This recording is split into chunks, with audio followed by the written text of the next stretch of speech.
today. Ruby Dee and Aki Davis, Saturday at 9. Welcome to A Current Affair. I'm Maureen O'Boyle. A special undercover investigation, women in slavery, and Michael Jackson's brother raises suspicion.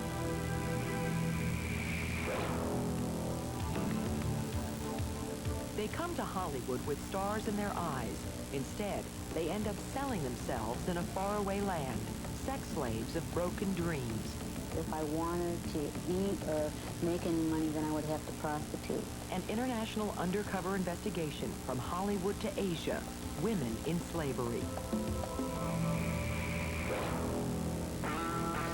Michael Jackson, new assaults on all fronts, from the inner circle to his own brother. Jackson supporters can't be happy about the reports that are now funneling in. The latest from London, Los Angeles, and Manila. Michael in the crossfire. On the biggest shopping day of the year, the biggest bargain is Fabio. How are you doing for dinner? Fabio begs for a date.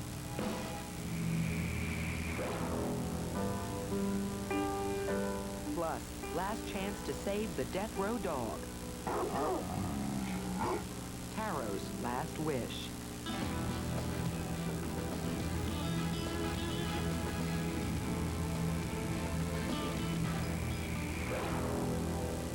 There was no Thanksgiving for Michael Jackson. More bad news in his sex and drug scandal. We'll have that in a moment. But first, an undercover investigation of a problem you expect to see only in the movies. Well, the story does begin in Hollywood, but it's real. Beautiful young women who sign on the dotted line with dreams of stardom, but they sign away more than they ever expected. Robin Dorian reports on the real-life sex slaves.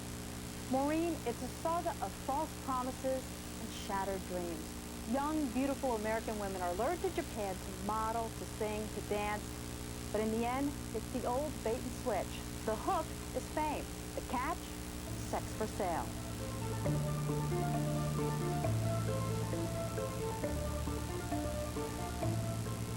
It begins with an ad, simple but alluring, seeking American girls, all expenses paid, and very good money.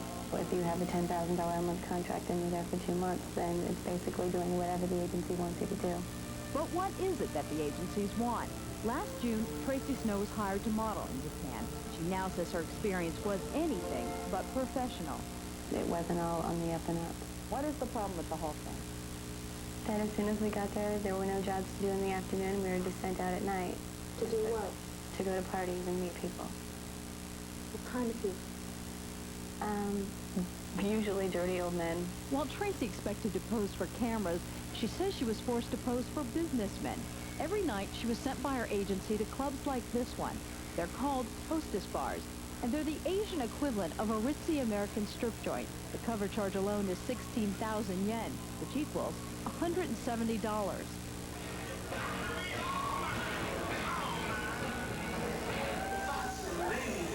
You can see a lot of girls that you knew or that you saw with at other auditions, and they're there pouring drinks and lighting cigarettes and doing anything that these people ask them to do, wiping their hands. Although Tracy did do some legitimate modeling while she was there, she's convinced that she was brought to Japan for other reasons. I was offered thousands of dollars to sleep with people. The business of importing exotic women for erotic reasons is nothing new. Like men anywhere, businessmen here are willing to pay top yen for a night with a beautiful blonde or brunette. I mean, I was propositioned very often. I mean, I was offered a couple $1,000s for a night. I was offered $10,000 to go to Hawaii for a weekend. You know, jewelry. They love naive, virginal blondes. Christina Kirsten once fit that description back in 1982 when she was hired to sing in a Japanese nightclub. What was the lure for you? I figured if I went to Japan and I did my singing act, that if I made some mistakes, nobody would notice. Now she says it was all a mistake, and she wants everyone to know. I was put into a position where if I wanted to eat or make any money, then I would have to prostitute. They're very enthralled by Westerns, by Americans, especially. Randy Callahan is a Los Angeles casting agent who says he's been approached by Asian agencies looking to import American women. Somewhere along the course of doing business, it will come up that they want to get some girls. maybe 5 or 10 girls that they can put in a little tour to tour different nightclubs. And that they really don't want them to go over there to do anything but to have sex with the men. They get they're pretty blatant about it. I call it a scam. It's been going on for 12 or 13 years that I know of. Lieutenant Fred Clapp investigates what he refers to as white slavery for the Los Angeles Police Department's Spy Squad. You could care less what talent they have. Just, the idea is to get them over there. And once they're there, what happens? When their set's over with, they're encouraged to set with the customers. And that encouragement can go from a suggestion to a situation where they're forced to set with the customers, and then that's where the solicitation for prostitution occurs. A current affair went to Tokyo to investigate the claim. It was here in the bustling Roppongi section that we found countless hostess bars and dance clubs, nightclubs stacked one on top of the other, all of them supplied with American women. We took a home video camera into this nightclub. But in this hostess bar, the owners were more than happy to let us tape what went on. These two American girls would only talk to us if we concealed their identity. They work in a Tokyo hostess bar and say they are there by choice. Basically, all I do is I sit and I talk to customers, I order their drinks, and that's about it, just keep conversation. For that, this beautiful blonde makes over $2,000 every 2 weeks. I came here on a modeling contract, and it was better for me to freelance model and work as a hostess. There are a few bad points about working here. Basically, occasionally when Japanese men or otherwise do want to touch me or a little perverted. But while some of these modern geishas paint a picture of platonic pandering, there are still many young women who find the job requires much more than just chatting. Reportedly, the Japanese mafia, known as the Yakuza, runs many of the agencies and hostess bars and force women into prostitution by withholding their money and their passports. In a typical bad case scenario, they take their passports away for, quote, safekeeping, quote. What if the woman says no? Well, too bad. They beat you up or kill you. It's very difficult for any human being to say no when they feel their life is threatened. Often, these women turn to Reverend Kenny Joseph, an American missionary who runs a telephone helpline in Tokyo. Good afternoon, good neighbor. Some are here because they want to be, but the majority of them have been tricked, have been duped by the Yakuza. And while the U.S. Embassy supposedly gets only one case a year of an American girl trying to escape from Japan, Reverend Joseph says he gets called every single day. What will it take to stop this? To stop this, it'll take an American girl getting beaten to death, blood all over her. The situation here is no secret in other parts of the world. In fact, a new movie has become a hit throughout Asia.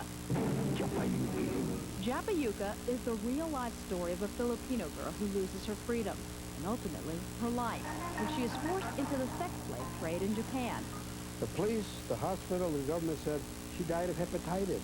But all these marks of bruises all over her body, well, she probably fell downstairs.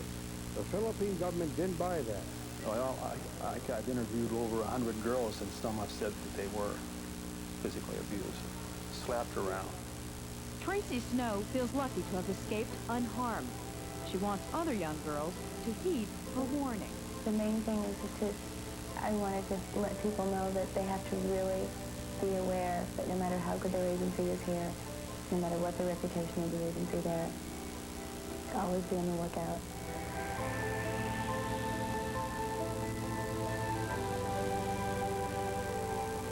Experts say the best advice for young women who run into trouble like that is to go to the U.S. Embassy. They'll replace those. And even though it was a black review, the audience was primarily white. And the whole street was ablaze. And we started rehearsing in June. The show would open July, and we worked to September.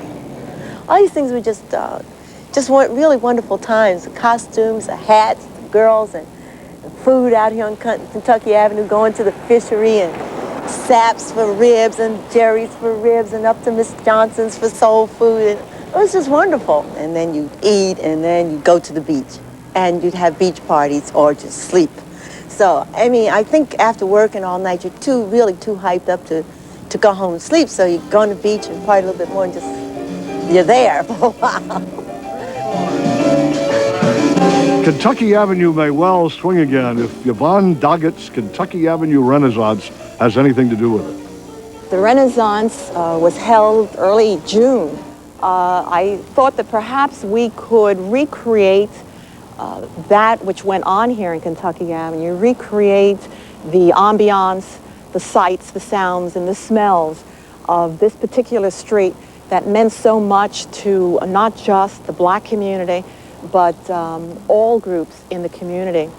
Grace's Little Belmont has been closed for 17 years, and now it opened for the festival. When you walked in there, it was as if it had never closed. There was a band on the bandstand playing, and they were playing April in Paris, because that's what was playing in the organ of the big stage here at the Club Harlem. I was happy to note at the end when the numbers came in that we had over 10,000 people a day. And they came from the Delaware Valley. They came from Washington, D.C., from Philadelphia, from New York. But what I would love to encourage, as we restore Atlantic City, we don't lose the feeling and the heart and the passion of our community. It's slow. Everything is slow, it seems, when you really want it. But if it's really good, it will happen. Will the steel pier at Kentucky Avenue be reborn in a rejuvenated Atlantic City? Maybe, if memories are translated into action. Today, Market Street East looks a lot different than it did as few as 10 years ago. It's still the department store hub of Center City, but not like the old days.